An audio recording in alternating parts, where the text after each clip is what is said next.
Okay, so welcome everyone. This is the second round of the FinML meetup. I'm very excited to have today Jimmy with us, who will talk us through his thoughts on data versioning, his learnings, and then also give us a quick demo. Yeah, Jimmy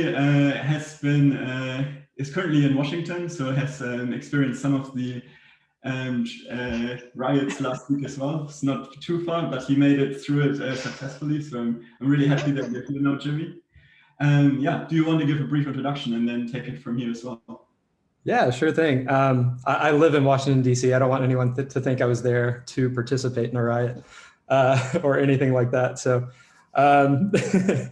hey, my name is Jimmy Whitaker. I am, I guess, more of a developer advocate and previous data science machine learning researcher at Pachyderm. So a lot of what I guess my goal is at Pachyderm, my role there is to take the things I've learned by building from building speech recognition models, NLP models in the financial industry, and then I became a user of Pachyderm and show like how to actually institute some of the practices that we picked up along the way to actually build those models and do them robustly at other companies and how to use Pachyderm for that. So that's kind of what we'll talk about today. It's kind of today's talk and even demos, sort of the culmination of the ideas and stuff that I had learned in the process. And Kaushi and I both went to Oxford together, so that's kind of the connection here. Yeah, I can jump right into the presentation if you want me to. Yeah, let's do it. All right. Can you guys see the shared screen or the presentation? I can see it. Awesome, cool. I never know if I do that wrong or not, so we'll jump in. So the topic for today's talk is completing the machine learning loop. Or the learning loop, which incorporates Pachyderm and MLOps. I'm going to probably go through, just so we have enough time for everything, I'll probably go through the talk with a little bit of some speed just to get to the demo and to make sure that there's plenty of time for questions. So if you do have a question or if I've jumped over something, definitely feel free to speak up at any point. And yeah, if there's something that's confusing, for sure.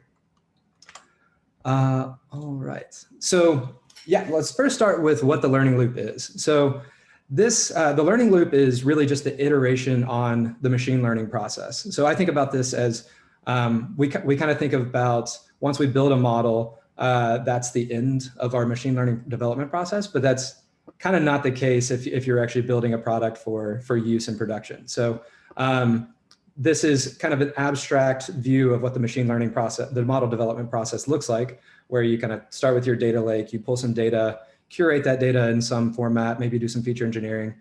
You create your formatted data set or your reliable data set, train some models, select the models according to whatever your criteria is, and then deploy those into production. And so where the learning loop comes in is when you've actually deployed that model into production, there's usually a difference or some type of delta between what you train that model on and what the actual production data looks like. And that can be a result of just different interactions with a product, or for me in like speech and text, it's the world's always changing. People talk about all kinds of different things and the topics move, or you may have new words or abbreviations, or even all kinds of things can change in that data. And to actually keep your models relevant, you have to go through this process of iterating on this model. And so what I would call like the learning loop is actually the ML development process. It's iterating on your model. And there's a few different ways that you actually have to iterate on your model. So at first glance, this kind of looks like the software development lifecycle, which probably most people have seen before. I consider the software development lifecycle good as like a high level abstraction. So it's useful to just think about, all right, this is kind of where things are going. We're doing kind of our requirement analysis on what we want to do. We plan it out, design it, prototype it, implement it, deploy it, and then look at how that deployed software is doing, and then iterate from there, or plan our next set of features and stuff like that. So I'm going to focus on software development for a little bit, just to point out some of the key developments that have happened to take the software development lifecycle and move it into something that's a lot more agile, a lot more friendly to iteration, and has kept us from having kind of these waterfall type developments where we don't have to do all this planning and then go through all these stages. which slows us down a lot when we're actually trying to build something with high quality quickly.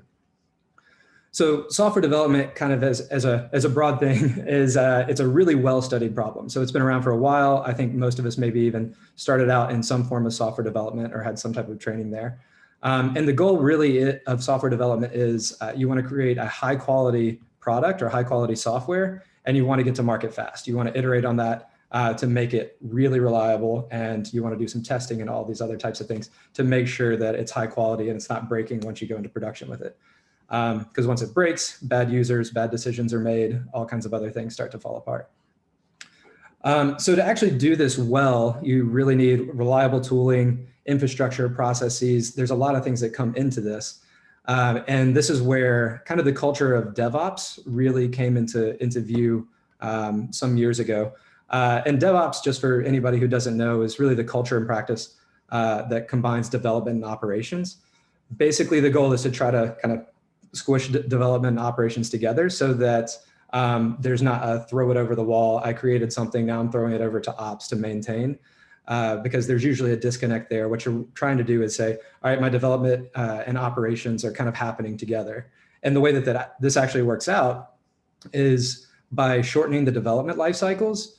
I'm not going to completely read all the slides here, but this one's an important one. Increase the deployment speed, and then also improve the release dependability. So typically this kind of boils down to continuous integration and continuous delivery. You want to be able to continuously integrate, so frequently incorporate changes to your code. If you have a new feature, you want to be able to incorporate that feature into the master branch, so you're not getting these huge deltas in what's running in production, and then also your development. And then you want to put testing on top of that to make sure that you're not breaking other features. Continuous delivery is pretty similar. You want to deliver the software frequently to your customers or to whoever's using that software so that you can incorporate that feedback. And as much as you can automate any one of these components, then that's going to help you to not make these manual like mistakes, I guess, that just happen. It's just part of life. So when we talk about testing and monitoring and actually how we iterate through this loop, it usually boils down to this. So you write some code and you typically want to put some unit tests around that. You add some integration tests to test how that code interacts with the other code in your deployed system. And then you want to monitor that running system. And then you loop through this again. You take that information from the monitoring, put it back into the code. So the real question is, to actually make it pertinent to why everybody's here, is how do we actually apply DevOps to machine learning? So the first thing to understand is that there's some differences between machine learning and typical software development. A lot of machine learning was born out of software development. However, there's some really important differences that we need to focus on. The first and probably most obvious one is that there's two moving pieces inside of machine learning. And so that's the code and the data. And while we'll talk about why they need to be treated differently in a minute, but data is quite different from code. So bigger in size, it grows constantly. Depending on the application, you're probably using a variety of types and formats of code, or types and formats of data. There's plenty of privacy challenges around it. So data may end up being redacted. It may be, need to be anonymized. There's plenty of just privacy challenges around things that are different from code and how we handle privacy or like encryption keys and those types of things in code. And then there's also a lot of stages to data. So we can have our raw data that's just pulled straight from our database or data lake. You have some type of processing or maybe curation that you've done to it, so on and so forth, even down to the feature engineering that you may do depending on what kind of model you're creating.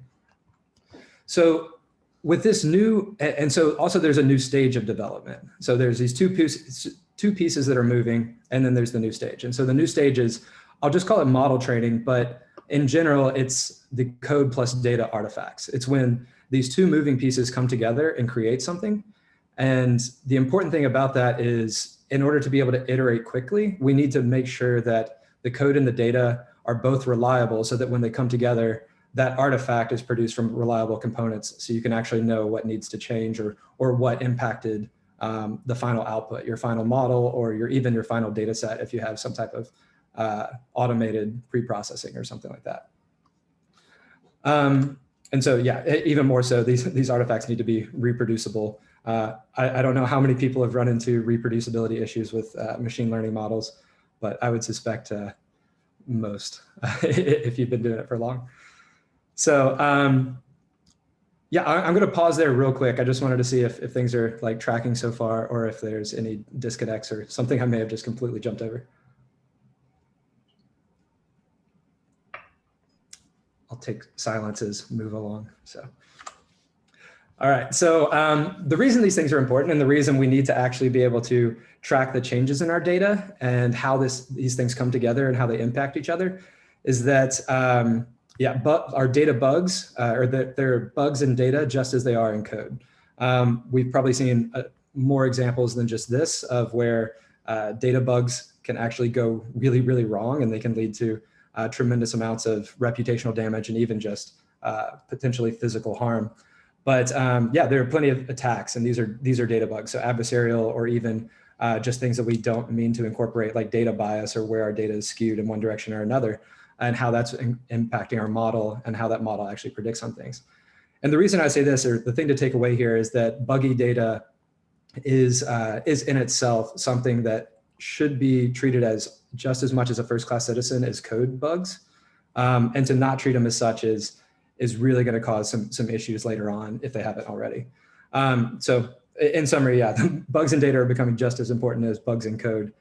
So we need to consider them. And if you don't believe me, that's okay, because Andrew Ng, I'm sure most people know who he is, but one of the most famous names probably in machine learning, when he was talking about how he was building a system for production as opposed to research, that he said most of the research algorithms ended up working roughly the same, or gave similar types of results for the state-of-the-art models.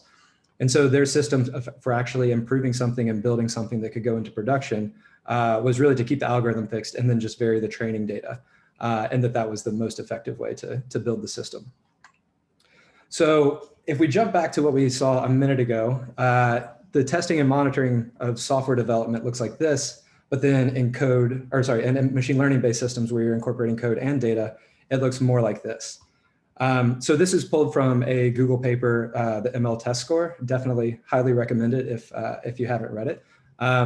So I'm not claiming any authorship over this image or anything like that. But the important things here is that while we were able to just have the unit tests and integration tests and system monitoring, now we need to actually test all the other interactions with the code and the data. So we need to have data tests to know if essentially just what's in our data, if anything violates the terms and conditions of our model that we're training, if we're introducing some type of bias and all kinds of other things.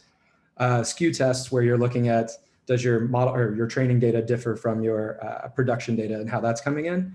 And then you need monitoring around all of these things. Yeah, what scale is your data coming in? Even the prediction monitoring, what kind of predictions is your model making? Is it biasing towards one thing or another? And then what we'll talk about in a second, the loop, how do we iterate on this reliably? So this is kind of my mentality on how to think about machine learning development. I don't think it's any longer a single loop like we saw the software development lifecycle in software development. I think in machine learning development, there's actually two life cycles that are kind of happening independently.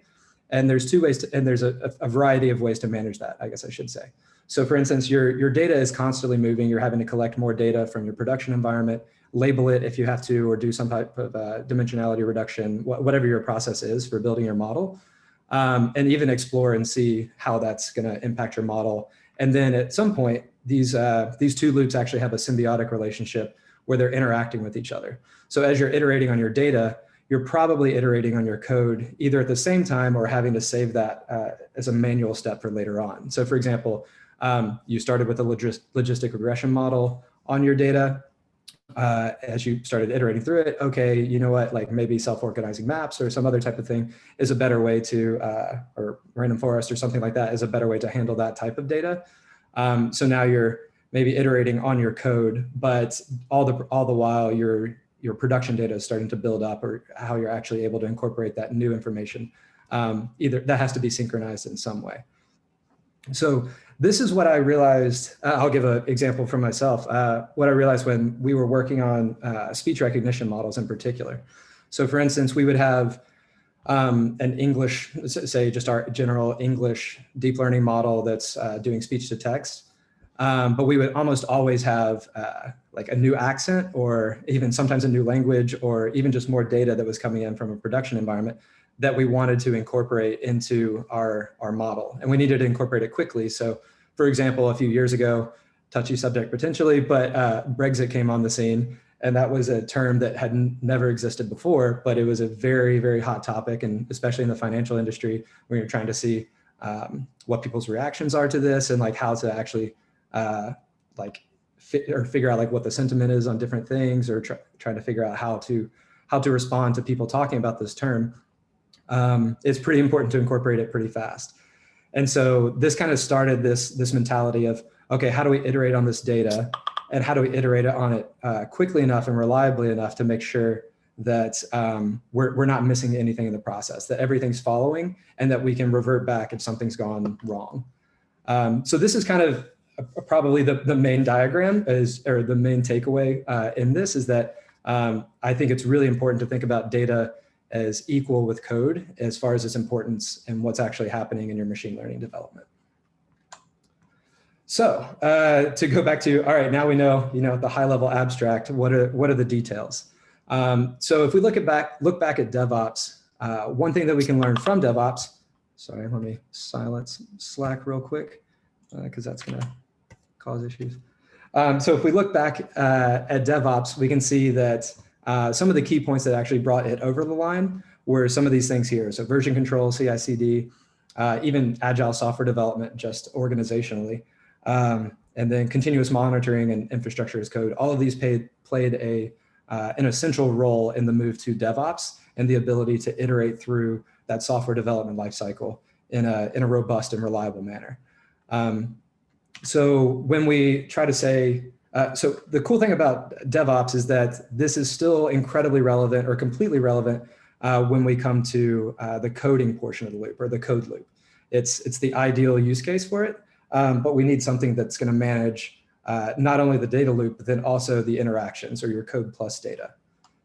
So when we look at how do we apply it, this is of course where MLOps and Pachyderm start to come into the picture. So MLOps, similar to DevOps, is the culture and practice of combining machine learning development and operations. So when we think about how we do that, we're thinking about things like, okay, how do we manage our data? How do we manage the code? How do we manage even the deployment of models, and many other things. There's many components to MLOps. But the one that I want to focus on specifically, because I think it's the most underrepresented, is the iterations on data and code plus data interactions. So when you think about MLOps, DevOps tooling makes plenty of sense. GitHub Actions, CI/CD to handle the automation.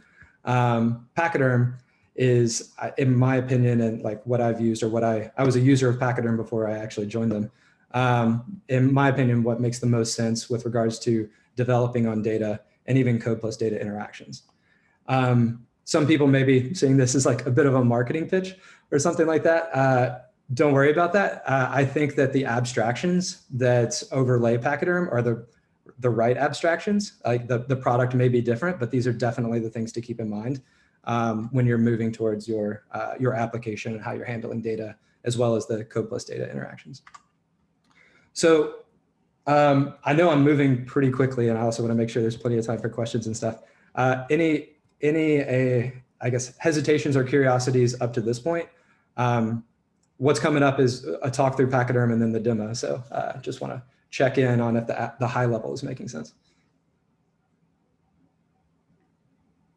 All right, I'm getting a couple thumbs up. Sounds good. All right, so it also gives me a chance to sip on some coffee. So, so what is Pachyderm? So essentially what Pachyderm is data versioning plus data pipelines. And a lot of the key components to it are, these are tightly coupled together, scalable, and then they also produce data lineage if you have this data versioning and pipelines that can run on your data. So how it actually handles the data. So data's, sorry, tripping over my words. So data is constantly changing. These are kind of the things that we talked about, how data is different from code. So the changing of data is actually treated as Git-like immutable commits. to a file system. So similar to Git, you have a data repository and you're committing data to that data repository. And you can do branches and all types of other things with that. And we'll see how all this works practically in a second. As far as like the different types and formats, so data is actually treated as really opaque. It's treated as files, kind of like a Linux type process. So this was ideal for us when we were working on speech recognition and text, where we might have different types of speech files. We needed to do different types of things. So it's just treated as essentially a file system, and any type of file format can be supported in it. For the size and quantity, it's essentially using a distributed object backend. So we can think of S3 or Minio or Google Cloud Storage. All of those are kind of running under the hood, and that's what's used for how these files are committed and what's actually using it under the hood. So it can grow to essentially any size, just like those can. And then as far as privacy challenges, each data repository has access controls, and you can actually do some pretty sophisticated things with who has access to what data, how data is committed, or even how data is read or moved through pipelines, depending on the access controls. And then finally, the interactions of code plus data is treated with Pachyderm pipelines. So this is combining your version data code to produce artifacts. So a little bit deeper, in a nutshell, this is kind of where it makes sense or where it doesn't make sense, potentially, or how you would interact with it, or interact with Pachyderm. So Pachyderm is essentially at its base, it can run on any cloud or even like on-premise via Kubernetes. So it's essentially Kubernetes and a key value store, or like an S3 or Minio or something like that. And then Pachyderm is layered on top of that, and it's interacting with those two components to give you this version file system, and then also the Pachyderm pipeline system. So at the top level, these Pachyderm pipelines, or even the ways to interact with Pachyderm, is via Docker containers. So you can essentially put anything you can put into a Docker container, you can put into Pachyderm and run it on your data. So there's really no restrictions there for depending on what you want to do. So if you're using R, you can use that for your pipelines. If you're using Python, or even low-level C and C++, or CUDA if you're doing GPU type things. So I'll come back to this. This is essentially how you connect the two, but that's the crux of the demo. So I'm going to pause there and see if there are any questions before jumping into the demo. I know I went through a lot really quickly, so. Yes, one of my questions might be clearer after the demo, though, is how you compare it to other similar services. Cool. So if how it compares to other types of products or other types of things in the field. So it depends on which product it's comparing to. So there's obviously a variety of like data versioning softwares out there. I would say most all of them are kind of very local. They can't really scale. So kind of like Git versus GitHub. Git you can use locally, but you kind of need something that's going to orchestrate all that data if you want to collaborate. So that's one thing that I think Pachyderm does really well versus other versioning products tend to focus really locally on I'm versioning my data, but it's kind of all within my Git repository, and that's hard to scale, especially when you get large data sets of binary data. And then on the pipeline system, I think the connection to the version data file system makes a lot of sense, or the tight coupling there is pretty crucial with things like Kubeflow, so Kubeflow pipelines, or even I'm trying to think, ML flow pipelines. There's plenty of pipelining systems, and the key there, we'll see this in a second, but is those are all pipeline first or experiment driven rather than data driven. And but it doesn't mean you can't use Pachyderm as we'll see in a second. For instance, we're working on like a Kubeflow data integration where those pipelines can actually be data driven by using Pachyderm as like the version file system, and still use Kubeflow pipelines for what they're good at. So plenty of nuances there. That's probably too much detail. All right, I'll start jumping into the demo. I hope people can still see my screen. Let me know if something's looking wrong. So I'll give a little bit of context for what this demo is first. So this is all open source. I put it on my GitHub, and I can share out the link if people are curious or want to poke through it. So what this is a market sentiment analysis example. And my goal with this demo was to create something that showed both iterations on the data loop as well as iterations on the code loop, and how those things can come together without blocking each other, and also with keeping things consistent between each other. So I'm using all open source components here. So Pachyderm is also open source. I probably should have mentioned that earlier. So you can pull it down and use it today or try it out. So which is fun. Even some of my Label Studio stuff, I'm about to push that, everything's open source. So it's nice. You can play around with it if you like. So essentially what's going on in this example, what we're going to do is Pachyderm, or at least the dashboard that we're going to see here in a second, or well, right now, but I'll refer to in a second. Essentially, each of these blue hexagons is a version data repository. So that's actually how we're keeping track of our data. We're going to send data to our version data repositories via commits, kind of like Git. And then the Pachyderm pipelines are represented as these green, I don't know, chevrons, I guess, for lack of a better word. So, and these are actually the code that's running on our data. And you can have different inputs, or you can organize how you want your data input into those pipelines. These are also scalable, so they're Docker containers. So if you want replicas you want 20 of these processes running at the same time because you have a lot of data, it can scale to whatever size Kubernetes cluster you have. So horizontal scaling is pretty sweet there. So essentially what we're going to do is we're going to look at some raw data. We're going to use Label Studio, which is an open source labeling environment, to label some data. This data is going to then be sent to our label data repository.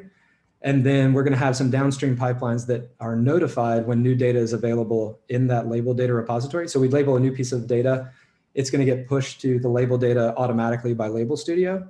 And then our pipelines are data driven. So they actually know, or Pachyderm organizes essentially like a pub sub type mentality. It'll alert the pipelines that there's a new job to be run because new data was added. And as soon as it knows that new data is added, it will run the pipeline and then output its files to its version, or that pipeline's data repository. So any artifact that is produced from the code plus the data is also versioned as well. And then so on and so forth. You can add more pipelines that take different inputs and combine your data and artifacts in different ways. And you can see the results of that. So with that, we'll jump right in. So here's it's a pretty common example, I think. So the financial phrase bank, I split it up into kind of one sentence per file just for clarity's sake. So essentially we have like our data here. This just has our text data. If we have any predictions, if we've run our model on it previously, then we may have some predictions for that data already. And I should probably pull up Label Studio. And so all of this raw data is going to be pulled in by Label Studio. So the reason you don't see it as a line right now is Label Studio, I just actually have it running locally. And this local instance is using our S3 gateway. So Pachyderm can just essentially be treated as an S3 bucket. And it's pushing and pulling via the S3 backend from Label Studio into and out of Pachyderm. But under the hood, Pachyderm's handling all the versioning without Label Studio even having to know about it. So if I look in Label Studio, how it kind of does that, I may be going into too many details. So each data repository, so I have, at least with my raw data, I have one commit. So I've pushed this data already. So this host of examples here.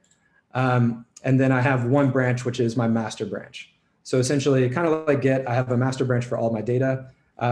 Inside of this one commit, I have 30 data files, one file for each of my examples.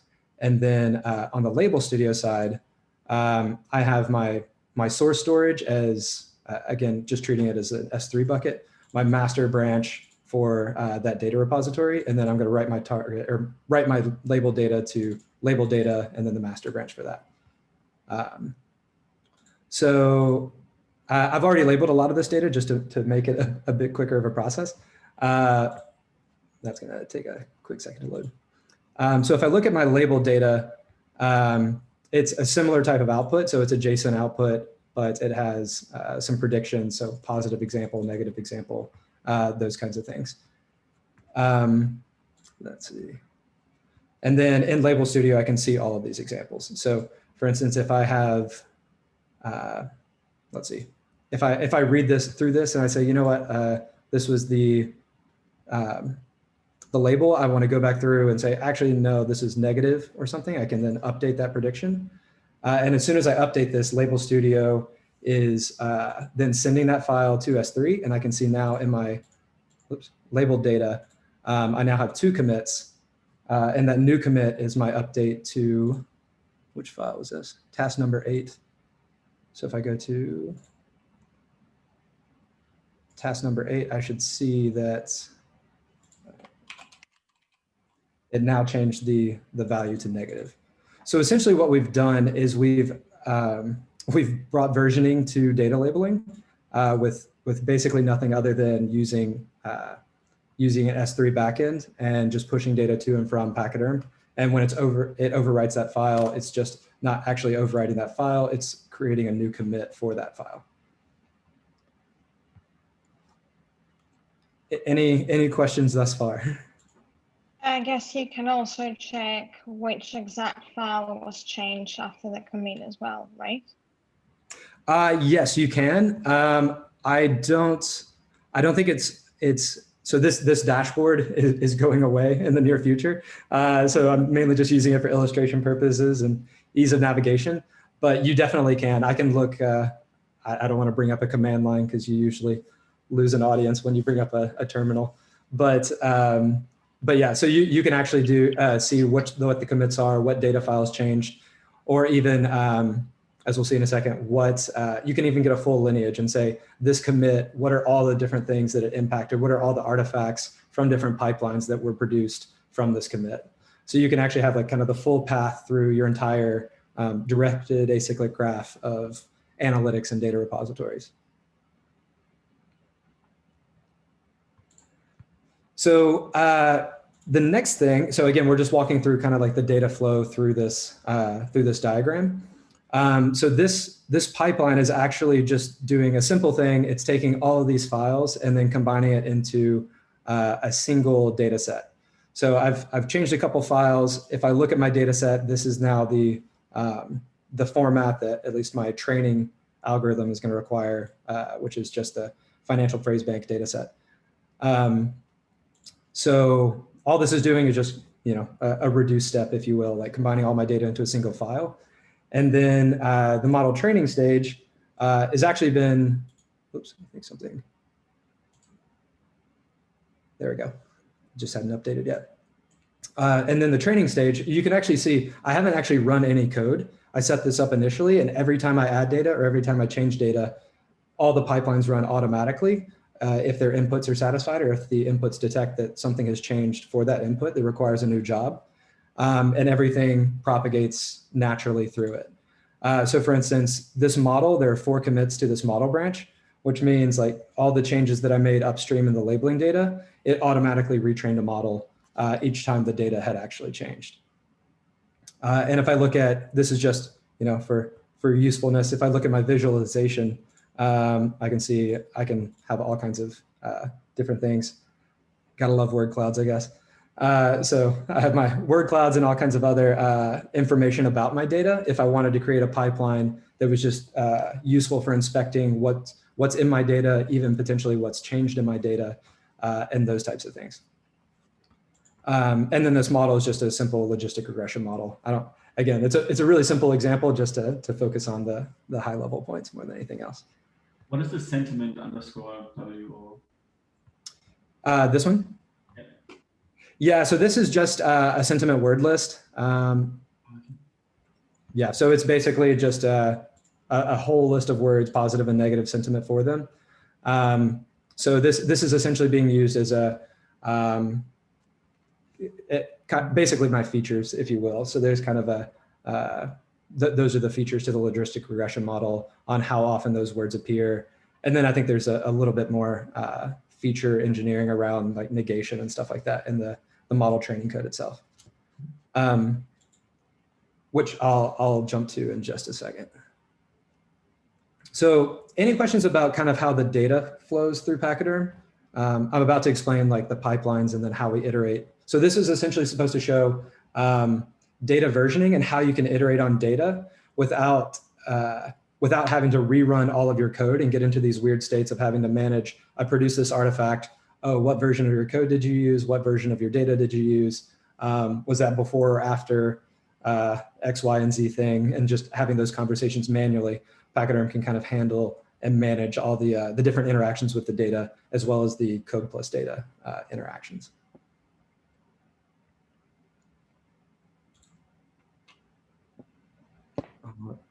All right, I'll jump over to the code aspect. So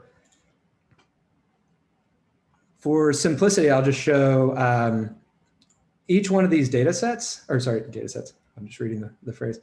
Each one of these pipelines is a Docker container and essentially has an entry point. So if I jump over to the actual code, I can look at my Pachyderm. We can just say the data set creation.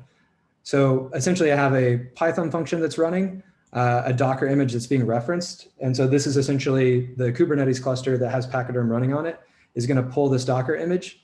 It's going to continuously monitor the inputs. So here I have an input data repository, which is I have labeled data. So as that gets added to, Pachyderm will say, hey, there's new data that this pipeline needs to execute on, or there's a job that's outstanding. It needs to be run on the new data.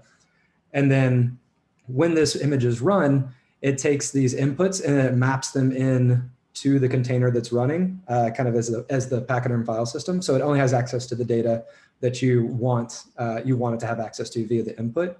And you can even say, I only want it to have access to this repo on this data branch, or even like specific commits or something like that if you're wanting to go that direction.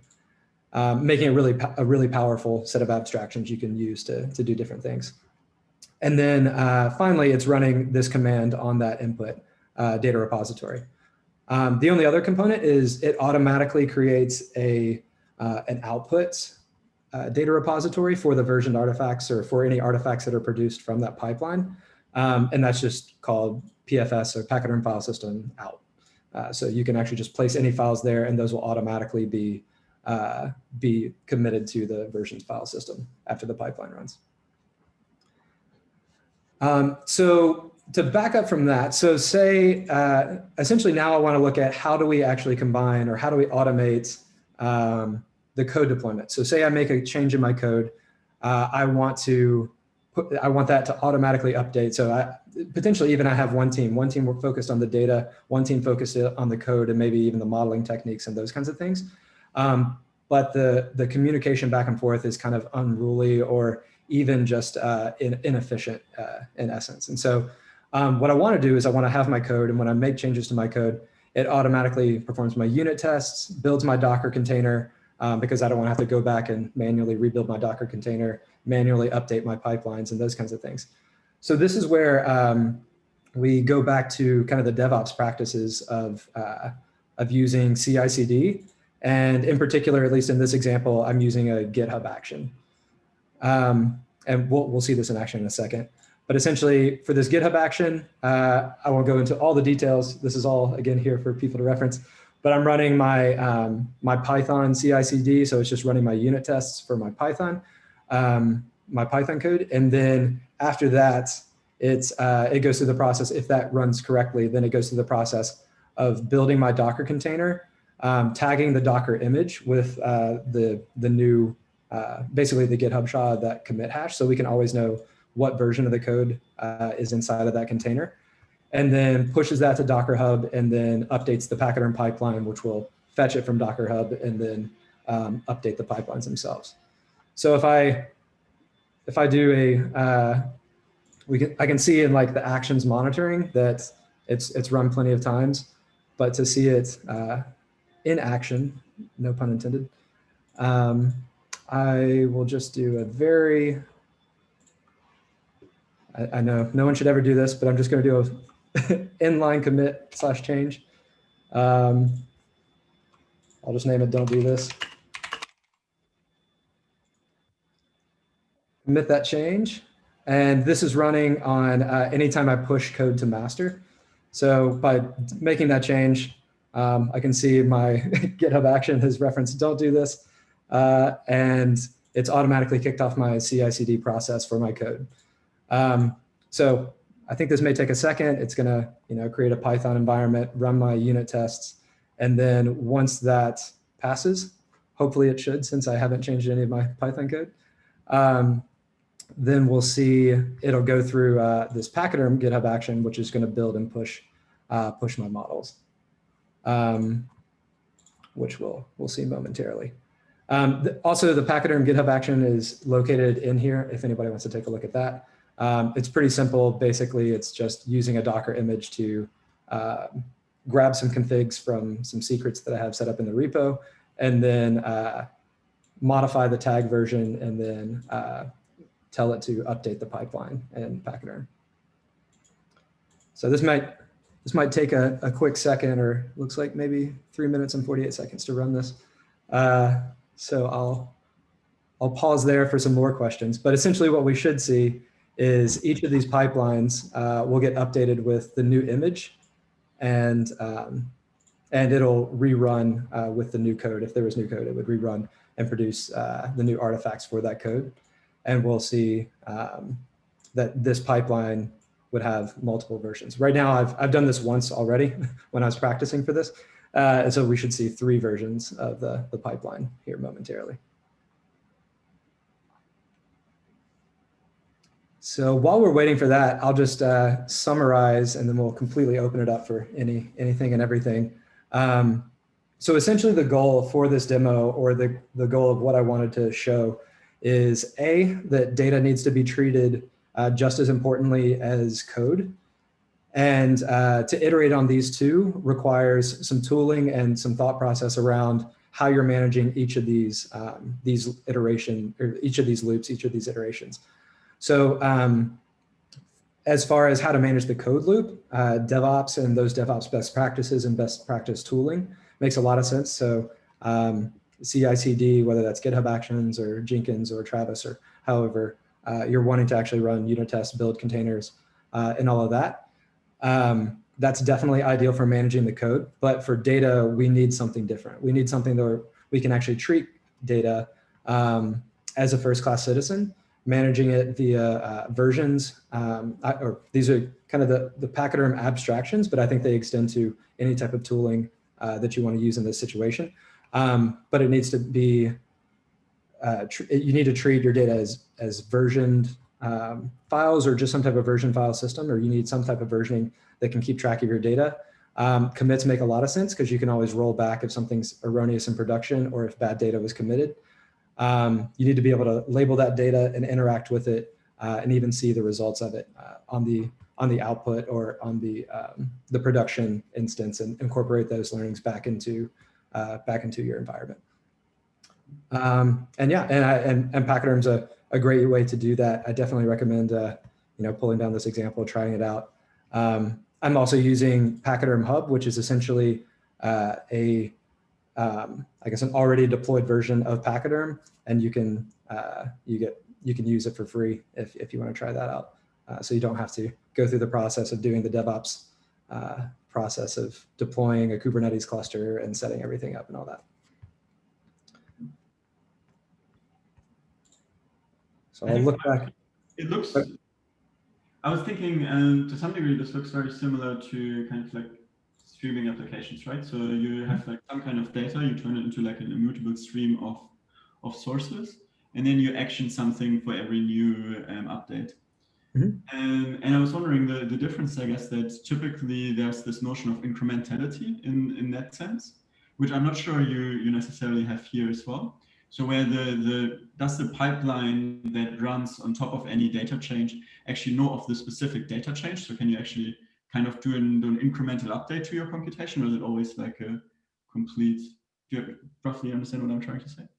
Yeah, so I glossed over this one because it's a deeper detail. You're absolutely right, though. You don't want to rerun every time there's a new piece of data. You probably don't want to rerun everything. Sometimes you may want to wait until there's enough data for it to make a significant difference, because otherwise you're just burning cluster resources or something like that. And there might be different ways that you want to map the data in. So essentially, this comes down to something called glob patterns that are on your input. So these can kind of be thought of, they're not exactly like this, but kind of be thought of as regular expressions on your input. But essentially it takes all of your data that's in the input repository and tells it what's important for a job for that pipeline. So what is the resulting datum is what we call it, or is the abstraction. So for instance, in this case, for the sentiment words, this /star is basically saying, treat each file as a new datum. So if there are 50 different files, I need to do the cross product of that file and the data set, which is mapping in everything. But you can also do, so you can do cross product, or essentially a cross product, or the cross of, if I have all my hyperparameter configurations and my data set, you would want to say, I want to create one model for each hyperparameter configuration or something like that. Or in other scenarios, you may say, I want the entire data set to do this process. But you can also do things like joins or unions on your data, or all kinds of other transformations. So there's some kind of set theory fun things that you can do there to actually get the type of processing that you want. And then other things like triggers, you can say, I only want it to run once a day, or I want it to run once there are 5 megabytes worth of commits on my new data or something like that. Did that kind of answer your question? I may have jumped around a little bit on that. Kind of, yeah. I think I was interested in whether the pipelines itself can only action the increment in a way. So I guess like the change, rather than kind of reprocess the whole file.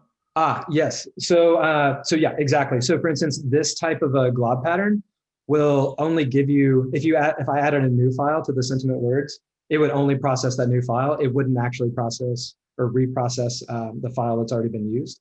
So Pachyderm is pretty smart in how it handles things, and it can know, I've processed this before, or if you're appending to a file, you can say, I only want to process the what's been appended to it.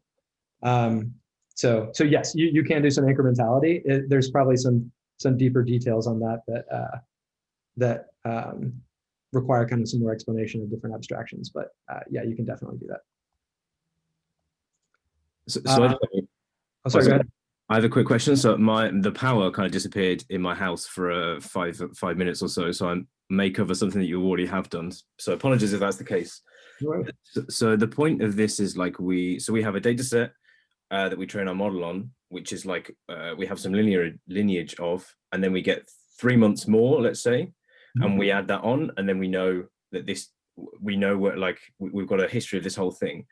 Do we do something like you're talking about pipelines?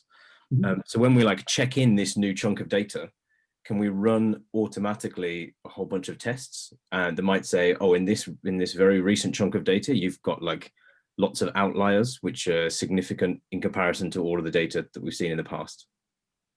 Yeah, absolutely. So there's probably a few different ways to organize that or design that problem, but you can absolutely do that. So as soon as the new data is committed to a data repository, it'll automatically kick off whatever pipeline you have connected to it. So for instance, in this scenario, I have these two pipelines that get kicked off whenever my data set changes. And do you have like a default pipeline that just runs a whole bunch of sensible, normal statistical measures? Yeah, you definitely can. So any type of code that you want to throw into a pipeline, you can absolutely run.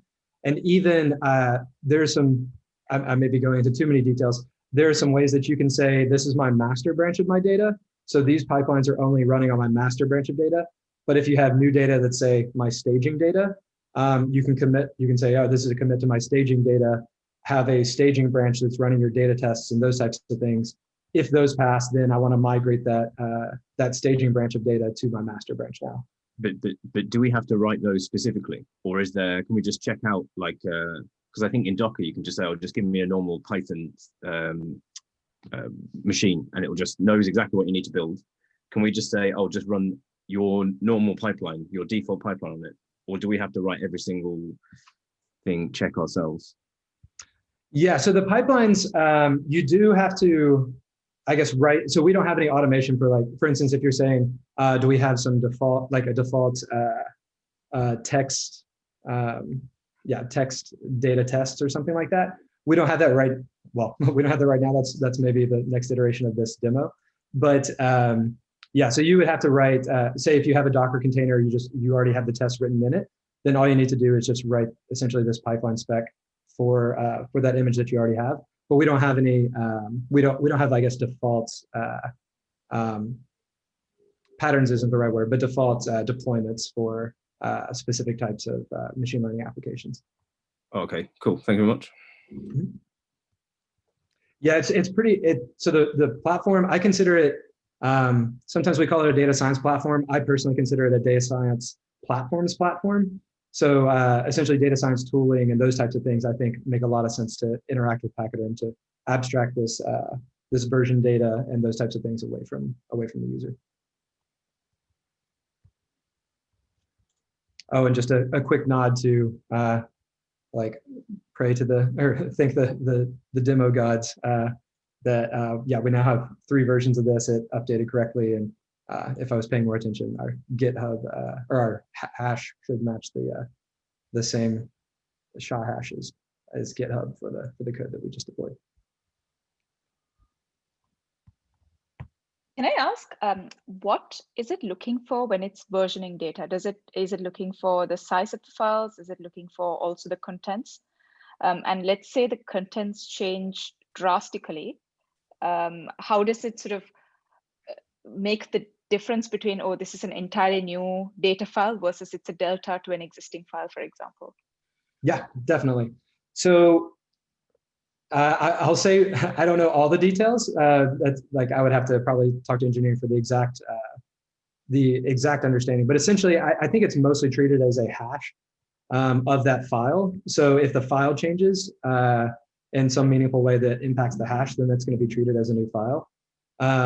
So yeah, if you haven't changed, even if you upload all the same data, or if you do some transformation or do some commit that has all the same files and then one new file, it will just keep like one copy of that of the old files. You won't have duplication in the backend file system.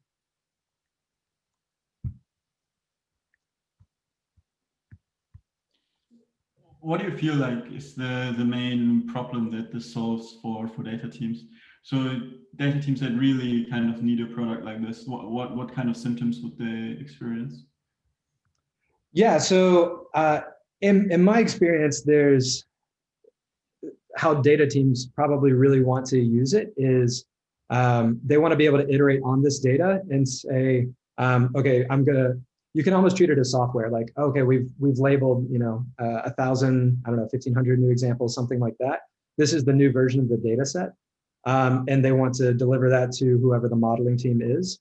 Or like, we've verified this data, our testing data changed, whichever, and be able to hand that off. So you can actually kind of automate a lot of those types of things, for instance, with this kind of Label Studio plus Pachyderm backend for that. There's also a few other things on just reproducibility of models and being able to know, okay, this went wrong, or this model got a way worse accuracy or something like that. Once we incorporated the new data, now let's go inspect it, or we can still get back to that original state of this code plus this data. You almost have your test cases at that point for what produced what. So a few different ways, or a few different things that it kind of solves or is really useful for. But some of the symptoms I would think are if there's a lot of manual like talking back and forth, or a lot of manual meetings needed to just organize, okay, you do that and we're not going to do this until you finish that. I think that's probably maybe one of the symptoms that probably leads to that. Plus, if you've deployed a model and don't know how you got to that model, obviously those two are pretty big symptoms for when you would need something like this.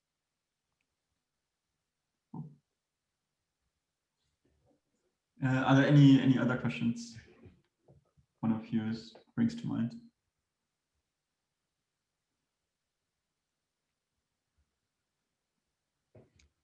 Also, if you have questions at some later on, I think some of you might be in the MLOps Slack or something.